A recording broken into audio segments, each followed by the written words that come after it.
com a paz do Senhor Jesus. Amém. Louvado seja o nome do Senhor. Glória seja dado a Deus. Amém, irmãos? Amém. Louvado seja o nome do Senhor Jesus.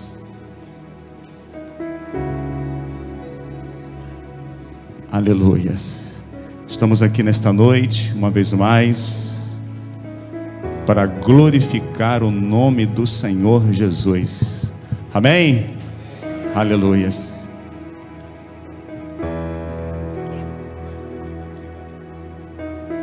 Aleluias. Amém, irmãos?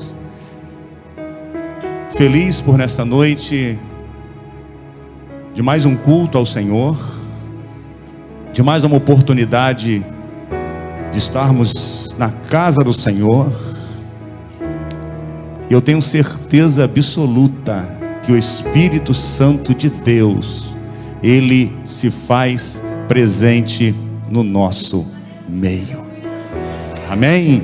Louvado seja o Senhor, porque Davi, ele vai expressar nos seus salmos: alegrei-me quando me disseram, vamos à casa do Senhor.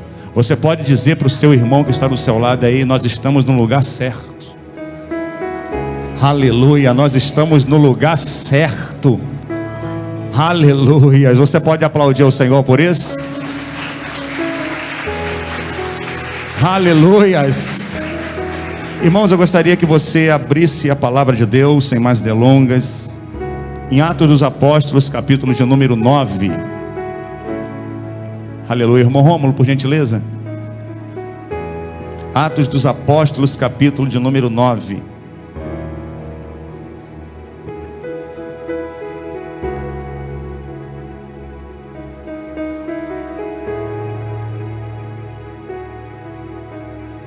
Aleluias. Louvado seja o nome do Senhor Jesus. Atos dos Apóstolos, na verdade, capítulo de número 9. Capítulo de número 9. Aleluias. Diz assim a palavra do Senhor. E Saulo, respirando ainda ameaças e morte contra os discípulos do Senhor, dirigiu-se ao sumo sacerdote e lhe pediu cartas para as sinagogas de Damasco, a fim de que, caso achasse alguns dos que eram do caminho, assim como homens e mulheres, levasse preso para Jerusalém. Seguindo ele de estrada fora, ao aproximar-se de Damasco, subitamente uma luz do céu brilhou ao seu redor, e caindo por terra, ouviu uma voz que lhe dizia: Saulo, Saulo, por que me persegues? E ele perguntou: quem és tu, Senhor? Em outra tradução, quem és, Senhor? E veio a resposta: eu sou Jesus, a quem tu persegues. Em outra tradução vai dizer: duro é para ti recalcitrar contra os meus aguilhões, mas levanta-te e entra na cidade, aonde dirão o que convém fazer. Os seus companheiros de viagem pararam, emudecidos, ouvindo a voz, não vendo, contudo, a ninguém. Então se levantou Saulo da terra, abrindo os olhos, nada podia ver, e seguindo e segurando pela mão ali os seus amigos, caminhando para Damasco. Esteve 3 dias sem ver, durante os quais também não comeu e não bebeu. Podeis assentar em nome do Senhor Jesus. Aleluia. Você pode aplaudir o Senhor mais uma vez, dando glória a Deus.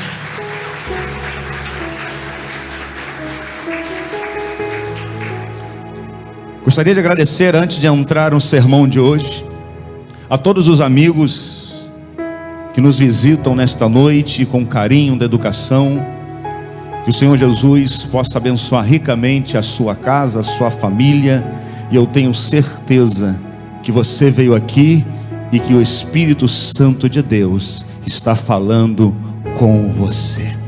Amém? A todos, que Deus abençoe profundamente em nome do Senhor Jesus.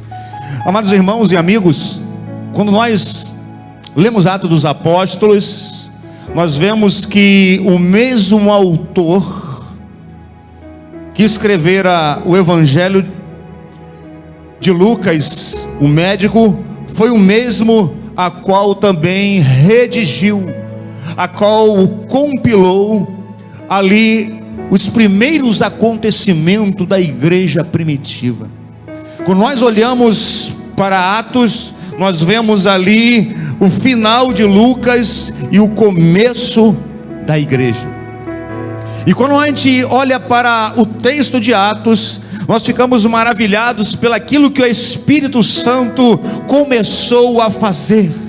Primeiro ali os varões dizendo que Jesus Cristo também iria um dia voltar para buscar a sua igreja, a qual ele ali disse que as portas do inferno não poderia prevalecer contra a sua igreja. Então nós observamos que no decorrer aqui da caminhada dos nossos irmãos primeiros, nós vamos ver aqui muitas coisas acontecerem. Nós vamos ver aqui o poder de Deus trabalhando poderosamente junto àqueles irmãos desbravadores, aqueles bandeirantes da fé. E nós vemos aqui, irmãos, com o decorrer, pessoas se convertendo. Pedro com uma intrepidez tremenda nos primeiros capítulos ali, sendo ali a todo momento conduzido pelo Espírito Santo. E a Bíblia aqui, irmãos, vai nos mostrar que um homem que estava ali totalmente a par, totalmente aquém, totalmente fora, totalmente antagônico a tudo aquilo que estava relacionado ao Evangelho, aquele homem entra em colisão com tudo aquilo que a igreja estava fazendo. Nós vemos aqui, irmãos, poderosamente a graça de Deus, porque nós vemos, irmãos, quando o Espírito Santo ele entra, algo poderoso acontece.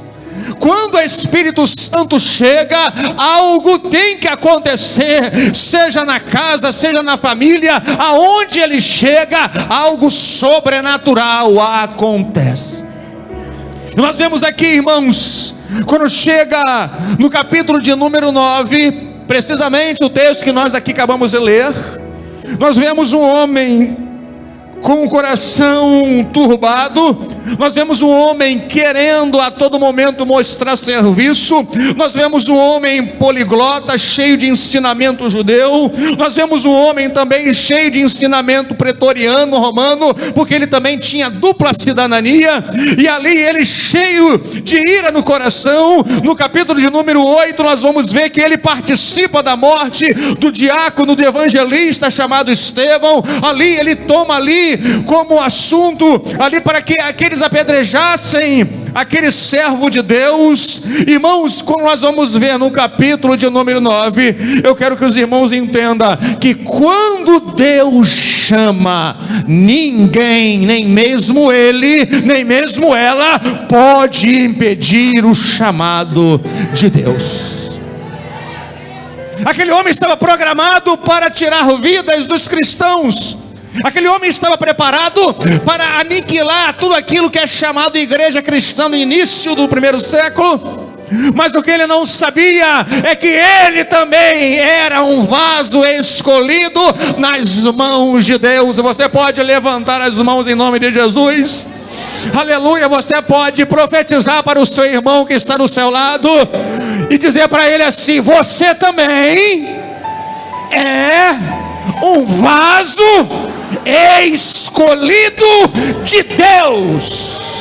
Aleluia, louvado seja o nome do Senhor. Quem pode recalcitrar contra os aguilhões do Senhor?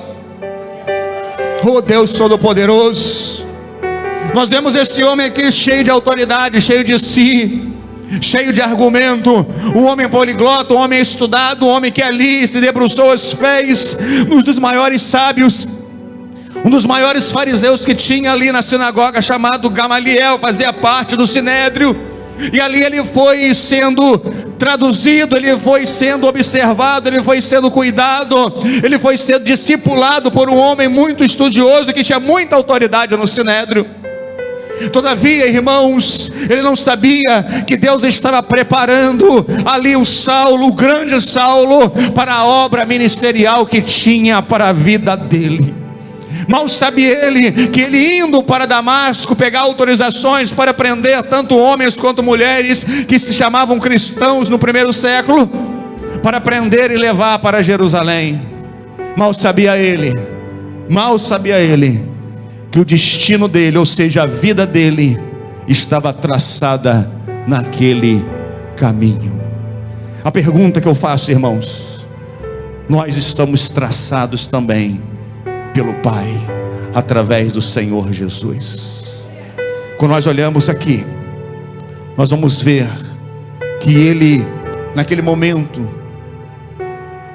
talvez no seu coração de querer mostrar trabalho, talvez ele na sua ignorância, como homem, e nós como homem, irmãos, cometemos muitos desatinos, muitas ignorâncias. Que ignorância é essa, pastor Michel? Ignorância porque às vezes nós não sabemos, e muitas vezes nós cometemos, pecamos porque não sabemos. É por isso que Jesus, ele veio, para que todo aquele que nele crê não pereça, mas tenha a vida eterna. Deixa eu falar para você, irmão, amigo, todos nós aqui estamos nesse mundo corriqueiro, repentino, passageiro, momentâneo, de passagem. A Bíblia vai dizer que todos nós iremos dar conta a esse Deus maravilhoso, que enviou o seu Filho unigênito, para que todo aquele que nele crer não pereça, mas tenha a vida eterna. Esse Saulo, ele não tinha ainda o conhecimento da dimensão, do tamanho do amor desse Deus. E ele ali, trazendo ameaça para os nossos irmãos do primeiro século, principalmente ali da década de 30, 40, depois do assunto, ou seja, depois que Jesus for aos céus. E ali ele começa a perseguição, e ali ele tem um encontro maravilhoso com o Senhor Jesus, a ponto de um homem todo arrogante, um homem todo cheio de si, da sua natureza, se garantindo nos seus recursos, na sua oratória, se garantindo naquilo que ele estudou, naquilo que ele viveu, naquilo que ele plantou, humanamente falando, mas tudo aquilo passou como um vento na vida dele, quando o Espírito Santo se apossou dele. Quando nós observamos aqui, a Bíblia vai dizer que ele pergunta: quem és, Senhor? Deixa eu falar uma coisa: todo homem, ele nunca é grande, grande só Deus. Só Deus. Só Deus. E a Bíblia aqui vai descartar, vai revelar, que ele vai dizer assim: eu sou o Cristo, eu sou Jesus, a quem tu persegues. Na cabeça daquele homem, ali houve um choque de realidade. Realidade essa, que para determinadas pessoas, Deus ele tem a forma dele de agir. Para Paulo, pelo seu nome, pelo seu currículo, pelo seu histórico, era necessário fazer uma coisa totalmente diferenciada para que ele pudesse entender o chamado de Deus para a vida dele. Então, irmãos, nós observamos que cada um de nós, nascendo nessa terra, Deus ele chamou para um propósito. Cada um de nós, Deus chamou para um propósito. E eu quero dizer para você que ninguém está livre das mãos de Deus. Ninguém está livre das mãos do Deus Todo-Poderoso. Aquele homem ali provou, aquele homem ali se diminuiu, aquele homem ali ficou acuado, porque entendeu que Jesus de fato era Jesus, o Filho de Deus, o próprio Deus encarnado aqui na terra. E nós observamos, irmãos, e algumas lições nós temos que aprender na vida de Saulo, que depois ele se apequenou, transformando para Paulo. Paulo pequeno, Saulo grande. E nós aprendemos aqui, pela palavra do Senhor, que todos que Deus chama, nós vemos aqui que passa pela dor do processo. Todos que Deus chama, passa ou irão passar pela dor do processo. Aleluia, toca com carinho aí com o seu irmão, e você está ligado na palavra de Deus? Aleluia, nós passamos pelo processo. Paulo aqui, irmãos, pela uma caminhada, ele teve um processo de 14 anos. É porque parece que a Bíblia já começou a pregar no dia seguinte. Não, tem um processo, meu camarada. Deus, ele vai trabalhando dentro do processo. Existem pessoas que estão nessa noite aqui, que muitos já falaram assim: ah, pastor, mas profetizaram para mim, já falaram para mim, que eu também sou um vaso escolhido, que eu tenho promessas de Deus na minha vida, e eu quero acreditar também nisso, que você tem promessas de Deus para a sua vida. Todavia, eu quero dizer que Deus vai trabalhar os processos também na sua vida. Aleluias. É o processo. Quando você começa a andar de bicicleta, você não começa a andar de bicicleta da noite para o dia. Você começa, na minha época, começa a andar ali no Velocip, no Velotrol. Daqui a pouco aquelas bicicletas de rodinha. Daqui a pouco ali vem, tira outra rodinha, fica uma. Daqui a pouco tira as duas e você está andando. Processo de Deus. Sabe por quê? Porque no processo você se torna cada vez mais dependente de Deus e não de si mesmo. É no processo que você e eu aprendemos a depender mais de Deus. E nós aqui estamos recheados de personagens que viveram na dependência de Deus. Paulo foi um, Pedro foi outro, Davi foi outro, Abraão foi outro, e assim vai.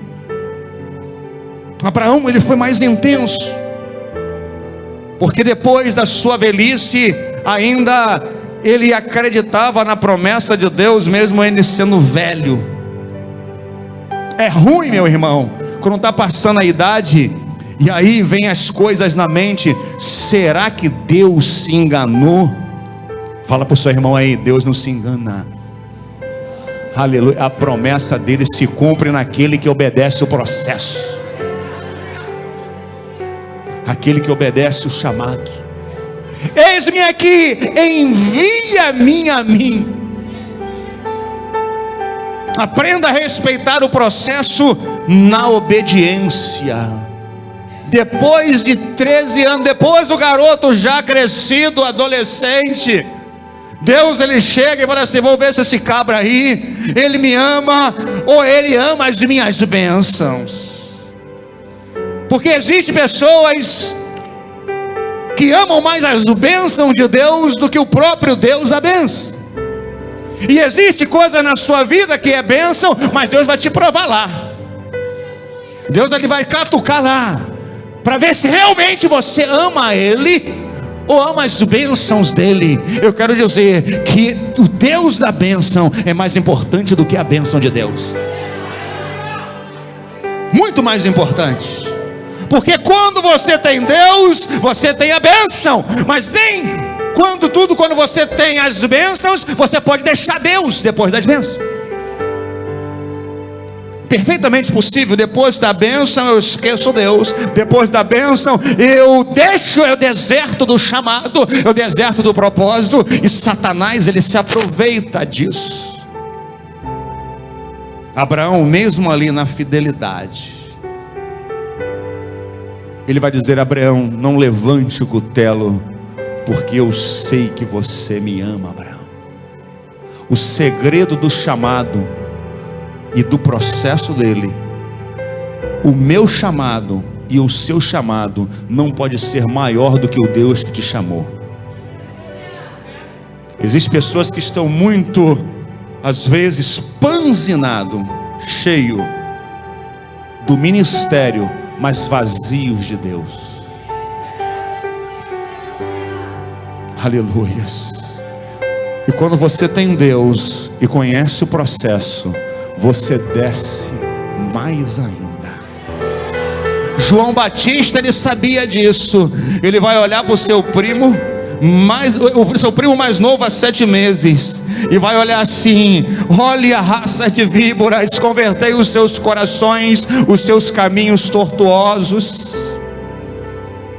E daqui a pouco, entre a multidão, vem aquele homem singelo, calado, humilde. No meio da multidão se apresenta a ele, e ele diz assim: eis o Cordeiro de Deus que tira o pecado do mundo. É esse Jesus que nós servimos, irmãos, que tira o pecado do mundo. Irmãos, eu sou de uma época em que, quando uma pessoa se convertia, era transformada pelo Senhor Jesus, ela tinha nojo da sua vida pregressa, ela tinha nojo da vida que vivia. Por quê? Porque ele sabia do amor de Deus através de Jesus, e ele queria servir a Deus em todas as condições. Pastor Michel, e como que isso acontece? Quando a gente morre verdadeiramente para esse mundo e nasce da água e do Espírito.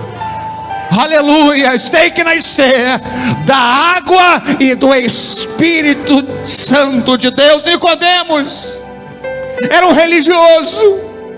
Nicodemos saiu camuflado de noite para ter com Jesus, mas era um religioso.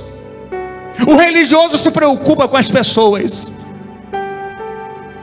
mas o servo se preocupa em agradar o seu Senhor. Nicodemos tem que nascer para ver o reino de Deus. Tem que nascer de novo. Tem que nascer de novo. Tem que nascer de novo. Tem que nascer de novo. Aleluia. Para viver na presença de Deus tem que nascer de novo. Para vencer o mundo tem que nascer de novo. É um processo diário. O escritor aos Hebreus, ele vai escrever aos Hebreus, porque a epístola aos Hebreus já está dizendo pela diáspora, pelas dispensações, que era ali justamente aquela carta emitida aos cristãos que estavam oscilando, querendo voltar para o judaísmo. Então escreve aos Hebreus, e tratando ali do Antigo Testamento, e ele vai tratar e vai fazer uma ligação justamente com Jesus ressurreto. E ele vai chegar lá no final e vai dizer aqui: buscai a santificação, sem a qual ninguém verá ao Senhor. Fala para o seu irmão aí: santificação é diária. Aleluia, é um processo. Aleluias, aleluias. Nós vamos ver aqui, irmãos, que pelo chamado existe a dor do processo. Pastor, que dor é essa? A dor do processo, a dor da calúnia, a dor da renúncia. Todo aquele que passa pelo processo, ele vai ter que experimentar a renúncia da sua vida. Quem não renuncia à sua vida não pode ser um servo de Deus. Por quê, pastor? Porque você vai ter calúnia. Os falsos amigos vão deixar, as falsas amizades vão deixar, agora ele é crente. Agora ele é crente. Não tem a ideia de ser cristão. Não tem a noção do que é experimentar a salvação. Paulo, ele provou isso. Aleluias. E nós vemos aqui que todos que Deus chama, fala para o seu irmão aí, ele capacita. Você pode glorificar o Senhor? Ele capacita. Pastor, eu sou fraco, eu sou pequeno, eu sou o melhor da casa. Eu sou o melhor da casa, Manassés. Aleluias. Eu sou o melhor da casa, Jabes. Não importa se você é o menor da casa, aleluia. Se é menor, se é humilde, se prepara, porque Deus, Ele usa os menores da casa. É os menores que Ele usa, aleluia, porque os grandões têm os narizes muito em pé, são muito amantes de si mesmo. Paulo, ele vai falar ali ao seu pastor jovem na fé chamado Timóteo, amante de si mesmo, não combina com o evangelho. O arrogante não combina com o evangelho, precede a queda. Foi por causa disso que Lúcifer caiu. Aleluias. Deus não criou o diabo, ele se tornou. É por isso que Paulo aqui, sendo o que foi transformado pelo poder regenerador do Espírito Santo. Porque para todo homem ainda há chance de arrependimento. Aleluias. Um homem que tem dificuldade de se arrepender, ele tem dificuldade de perdoar. Porque todo aquele que pouco perdoa, pouco amor demonstra. E Deus, Ele amou a gente, o ser humano. Quando a Bíblia vai dizer assim, porque Deus amou o mundo de tal maneira, Ele está dizendo, porque Deus amou os homens de tal maneira, que enviou o seu único Filho, o Senhor Jesus, aquele que estava à destra do Pai, aquele que foi o primogênito de toda a criação, aquele que estava em tudo com o Pai, aquele que formou tudo com o Pai, para que nós possamos hoje provar da graça de Deus. Então, irmãos, nós vemos aqui que Deus, Ele vai capacitando no meio do caminho. Deus, Ele nunca vai dizer para você, olha, eu tenho um plano na sua vida, vai ser assim, assim, essa. Não, Deus só fala que vai ter. E você tem que confiar nele de todo o seu coração. Confiar e acreditar em Deus. Você tem que confiar mais em Deus. Me desculpe aqui os maridos e as esposas, mais do que o seu esposo e mais do que a sua esposa. Você tem que confiar mais em Deus do que o seu filho, do que o seu patrão, do que o seu empregado, porque Deus é aquele que te deu a vida e é aquele que pode tomar a vida. Por isso que nós devemos confiar em Deus a todo momento. Quantos livramentos temos passado? E você fala assim, meu Deus, que livramento é Deus. Por mais que seja uma pessoa que não acredita em nada, ela vai dizer assim, foi um livramento, eu não sei. Eu quero dizer, Deus, a todo momento, Ele acha misericordioso para conosco. Quando nós observamos aqui, irmãos, que Deus, Ele capacita aqueles que Ele chama. Por quê? Porque Ele vai no momento, na caminhada, amadurecendo a nossa vida. Eu sempre gosto de dizer aqui que uma mulher, quando casa, ela está sabendo de tudo. Ela vai para o casamento também não sabendo muita coisa. Talvez às vezes não sabe cozinhar conforme a sua mãe, conforme alguém da sua casa, conforme a sua tia, mas ela vai ali pegando no meio do caminho. E o homem também nunca, eles vão ali se encontrando na caminhada. É assim também no chamado. É o processo. E a gente tem que respeitar. É como se fosse a natureza, as 4 estações. E as 4 estações não significa somente para a natureza, somente para aquela flor dar na primavera, talvez dá no verão, talvez dá no inverno, talvez dá no outono, não. Isso tem a ver com o nosso ciclo de vida também. E Deus mostrando através da natureza a misericórdia, o amor dele para com o homem. Tem dias da nossa vida que nós estamos na primavera, tudo são flores, tudo é bonito, tudo é palpável.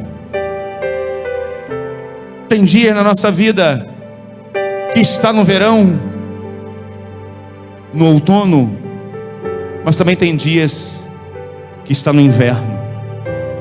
As situações mais difíceis, que você vai ficar calado, esperando somente em Deus. Mas em qualquer estação da sua vida, eu quero dizer que o Senhor está contigo a todo momento. A todo momento Ele não te abandona. A todo momento Ele cuida de você. A todo momento Ele está ali a proteger. A Bíblia vai dizer que os anjos do Senhor acampam-se ao redor daquele que o teme e o livra. Esse apóstolo, esse servo de Deus, chamado Saulo, que se transformou em Paulo, ele provou da capacidade de Deus. Embora seja um homem que Deus usou poderosamente, ele entendia perfeitamente que ele era dependente de Deus. O segredo, irmãos, da nossa vida é estar todo dia dependendo de Deus. Aleluias. A todo dia, a todo momento, dependendo de Deus. E quando a gente observa que Deus, Ele capacita, no final de tudo, eu quero dizer, quando chega lá, Deus também, aquele que capacita, aquele que está no processo, na dor, no sofrimento de nós. E muitas vezes nosso sofrimento é por causa do Evangelho. Muitas vezes a gente não vai poder estar nas casas com os nossos amigos e quem sabe com os nossos parentes, às vezes chamando para almoçar por causa do Evangelho. E quem tem chamado sabe disso que eu estou falando. É o momento de renunciar, irmãos. E só quem tem chamado entende. E eu costumo dizer, aquele que tem chamado é como se fosse aquele pássaro, eu já contei aqui, da mesma mãe, da mesma linhagem, e que ali tem 4 ovos, e os filhotes nascem. Mas um daquele ali vai começar a cantar primeiro. Ele entendeu o chamado. Ele despertou para o chamado. Então ele vai cantar mais cedo. Os outros vão despertar com o tempo. Vai ficar com inveja daquele que começou a cantar mais rápido. Porque não quer dizer que aquele que vai cantar depois é pior. Talvez seja até melhor. Porque Deus, Ele coloca a gente na salmoura e vai trabalhando o nosso caráter, vai trabalhando o nosso jeito de ser, o nosso jeito de agir, o nosso jeito de falar. E aí quando você vai ver, todos eles estão cantando e louvando para a glória de Deus. Um se adiantou, um se despertou mais. Fala para o seu irmão aí, por isso que é o processo. Não fique chateado que se teu irmão está cantando, começou a cantar primeiro que você. O importante é que você tenha que louvar o Senhor. Quem está ligado com Deus aí pode dizer amém? Aleluia. É o despertar do chamado. Aleluia. Teve homens no Antigo Testamento que começaram a reinar com 7. Vai entender que chamou bem cedo, outros foram chamados mais tarde. Mas eu quero dizer uma coisa: todos vocês foram chamados por Deus. Todos vocês têm um propósito diante de Deus. Paulo, ele foi chamado. Engraçado que ele foi capacitado pelo currículo humano, depois o Espírito Santo se apossou dele. E eu quero aqui, irmão, dizer que Deus, Ele honra aquele que Ele chama. Ele honra aquele que Ele chama. Não fique com medo do que vai suceder, porque Deus, Ele quer fazer a extensão da igreja dEle, da presença dEle aonde você estiver. aonde você estiver, na sua casa, na sua família ou em qualquer outro ambiente, Deus, Ele está contigo. E quem foi depois o Saulo? Foi o apóstolo Paulo, o mesmo que foi decapitado, o mesmo que sofreu por amor do Evangelho. Pergunta ao seu irmão: está disposto a pagar o preço pelo Evangelho? Eu quero dizer, irmãos, que o Evangelho não é aquele que muitos contam por aí, que é vida boa, sombra e água fresca. O Evangelho é renúncia, é morrer para o mundo e viver para Deus. É pagar o preço de dias maravilhosos para ter dias de joelhos na presença de Deus, mas também ver os seus familiares, os seus amigos na presença de Deus. É pagar o preço por amor a outras vidas. Aleluias. O Evangelho tem os seus espinhos. Aleluias. Mas o Evangelho também tem a sua honra. Eu sei em quem tenho crido, e estou bem certo que é poderoso para guardar o meu tesouro até o dia final. Aleluia. Aquele homem tinha certeza. Aleluia. O caráter dele foi forjado, foi trabalhado, foi transformado. O Evangelho, quando entra, ele não muda, ele transforma. O que é a diferença, pastor, de mudança para transformação? Talvez possa ser um sinônimo na nossa língua portuguesa muito tranquilo, mas quando a gente vai para o grego é diferente. Mudança, você pega um caminhão, muda de casa ali para ali, muda. Mudança, você olha o caminhão, chega. Transformação é uma coisa que você não pode mais voltar para o estado que você estava. O bicho da seda não pode voltar, ou seja, a borboleta não pode voltar a ser o bicho da seda, porque houve uma metamorfose, houve uma metanoia, uma transformação. Nunca mais será bicho da seda. Eu quero dizer que quem recebe Jesus, ele se torna um novo homem, uma nova mulher, para a glória de Deus. Foi transformado. Pastor, eu preciso melhorar muito, mas é Ele que vai melhorando você a cada dia, através da sua palavra. E conhecereis a verdade, e a verdade vos libertará. Quem liberta é a palavra, irmãos. Quem transforma é a palavra. Aleluia. É ela que liberta, é ela que transforma, é ela que é viva, é ela que dá graça, é ela que sustenta, é ela que levanta, é ela que coloca de pé. Aleluia, é ela que dá graça a cada dia, unção, poder, autoridade no nome de Jesus, para que você possa pregar o Evangelho. O Evangelho não é pelos homens, o Evangelho é por Deus. Aleluias. É isso. É o poder transformador. Estou crucificado com Cristo. Não vivo não mais eu, mas Cristo vive em mim. Aleluia. Ele está dizendo assim: a minha vida não é mais a minha vida é para Ele. A minha vida é para glorificar o nome dEle. A minha vida é para exaltar o nome dEle. A minha vida não é para me aproveitar do Evangelho. A minha vida é para que o Evangelho a cada dia transforme outras pessoas. Foi essa a demanda. Foi esse o legado que Paulo, o apóstolo, deixou para a igreja. E eu sempre falo aqui a diferença de uma herança para um legado. A herança, materialmente falando, é aquilo que os pais deixam para os seus filhos. Dinheiro, recurso, herança. E se o filho não tiver cuidado, lá em Gálatas vai dizer que um escravo e um filho que tem herança, que se ele for infantil, pequeno, não muda nada. O filho pode botar a herança do pai tudo a perder. Agora, o legado não. Herança é aquilo que os pais deixam para os filhos. Legado é aquilo que os pais deixam nos filhos. Dentro dele, o caráter, a índole, a reputação. Aleluia. Ele não se vende porque o pai ensinou o que é correto.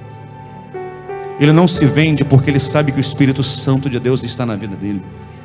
Então o legado que tem o Evangelho é um legado para a glória de Deus, um legado para aqueles que vão viver na presença de Deus aqui na terra. Aleluia. Vão ser pessoas de bem, pessoas que vão ter responsabilidade na sociedade, pessoas que vão ser empresários, pessoas que vão ser homens de boa reputação, mas vão, acima de tudo, vão ser pessoas tementes a Deus, homens e mulheres que vão dar testemunho do Senhor Jesus. É esse o legado que nós temos do Evangelho. É esse o legado que nós temos da palavra do Senhor. Um homem que no final da sua vida ele morre: combati o bom combate, completei a carreira e guardei a fé. Ele vai dizer para Timóteo. Quem sabe aqui na igreja sabe que o pastor ele tem uma queda pelas cartas paulinas, pelo Evangelho, porque eu gosto, parece que a gente a cada dia vive um momento diferente com Deus quando a gente lê de novo. Por isso que a própria palavra diz que ela se renova a cada manhã. Ele vai dizer para aquele homem: meu filho Timóteo, eu já estou pronto a ser morto, a ser decapitado, mas continue o Evangelho. Irmãos, nos nossos últimos dias nós estamos precisando de homens e mulheres que verdadeiramente amam a palavra de Deus. Amam a palavra de Deus. Não amam as bênçãos das mãos de Deus. Se Deus não me der, eu vou ficar chateado com Ele e vou ficar em casa. Se Deus não me der, Ele não é mais meu Deus. Eu quero dizer, se Deus te dando ou não te dando, Ele continua sendo Deus da mesma forma. Eu não acredito mais em Deus. Se você acredita ou deixa de acreditar, Ele continua sendo Deus da mesma forma. Ele não muda, não há sombra de variação nele. Mas eu quero dizer, irmãos, que ainda que a figueira não floresça, e o fruto da videira minta, e tudo se acabe no campo, tudo se consuma, todavia eu me alegrarei e me exultarei no Deus da minha salvação. Assim diz Abacuque. Aleluia. Todavia eu vou louvar a Deus. Posso estar triste no meu coração no dia da angústia, eu vou continuar glorificando a esse Deus. Posso estar alegre, eu vou continuar glorificando a esse Deus, porque Deus, Ele merece ser glorificado. Existe um hino muito bonito da irmã Shirley Cavalhais, antigo, que vai dizer assim: os meus problemas não me impedem de te adorar, Senhor. Os meus problemas não me impedem de te adorar, Senhor. Quanto mais sofro, mais te amo e te quero sim. Aleluia. Fala para o seu irmão aí: Deus está precisando de pessoas igual a você, com envergadura. Aleluia. Você pode glorificar? O Espírito Santo de Deus está trabalhando no seu coração. Aleluia. Então levante suas mãos e glorifique a Ele. Aleluia. Glorifique a Ele. Aleluia. Você hoje está sendo alimentado pela palavra de Deus. Aleluia. Louvado seja o nome do Senhor Jesus. Eu sempre falo, irmãos, que o nosso Deus é um Deus que Ele não mendiga culto. Eu sempre tive isso comigo. Deus é um Deus que não mendiga culto e nem glória a Ele, porque a Ele merece. Mas quando eu venho para a casa de Deus, eu venho para glorificar a Ele. Eu não venho para assistir culto, eu venho para ali cultuar a Ele. Ele que assiste, eu venho para prestar culto a Ele.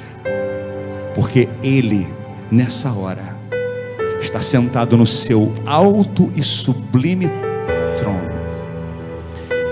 E os serafins, os querubins estão lá, rodeando,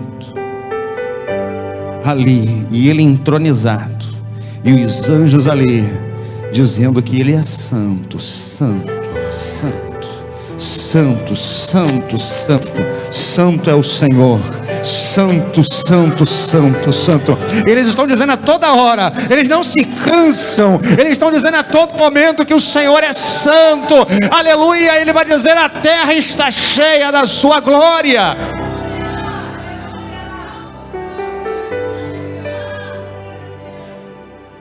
Aleluias.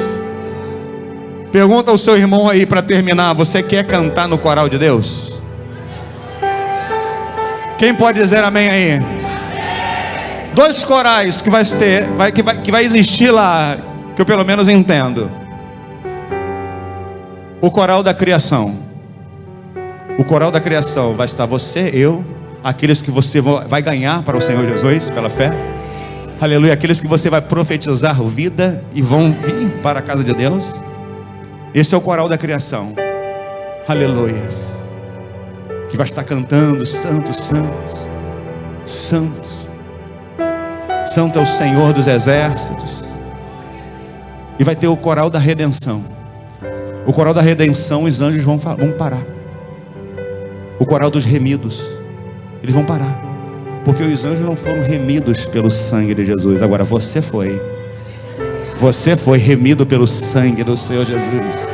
Aleluias. O coral dos remidos vão dizer assim: esse santo, santo, santo é o Senhor, santo é o Cordeiro de Deus, que morreu, mas ressuscitou. Aleluia. Vamos se colocar de pé aplaudindo ao Senhor.